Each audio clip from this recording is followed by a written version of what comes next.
Why temporal activities must be idempotent? Because we are working with distributed systems, failures, message loss, retries, and reruns are commonplace. This means your code could be ran more than once and/or more than once at the same time. The ability to gracefully handle these two requirements is called idempotency and reentrancy. No guarantees on execution count. Temporal does not guarantee that an activity will run exactly once. Instead, an activity may be executed 0, 1, or multiple times, depending on your configuration and any failures.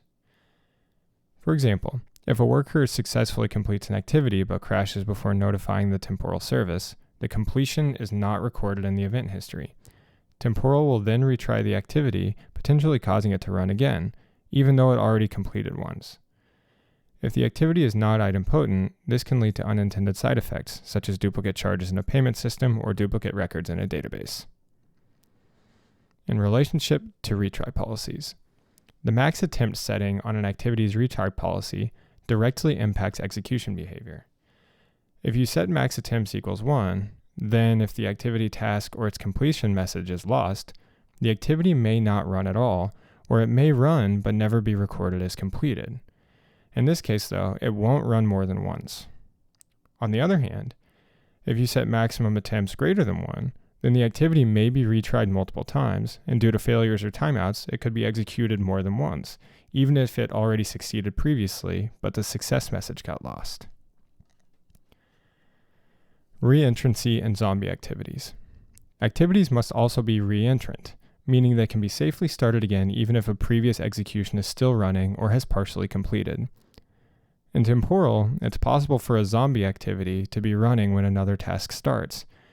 This can happen if the original task exceeds its start to close timeout or heartbeat timeout, but hasn't heartbeated, which would mean it wouldn't get its cancellation request. In this scenario, both tasks may execute concurrently, so your activity logic must handle this scenario gracefully.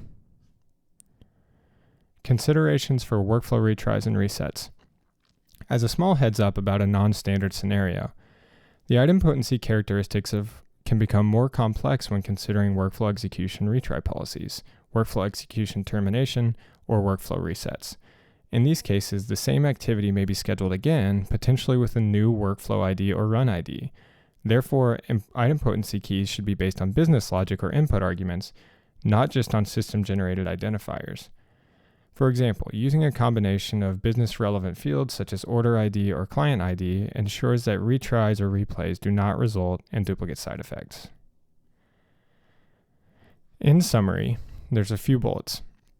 Temporal activities may run 0, 1, or many times due to the realities of distributed systems. Idempotency ensures that repeated executions do not cause unintended side effects. Activities must be reentrant to handle concurrent or overlapping executions. Idempotency keys should be derived from business logic, not just system IDs.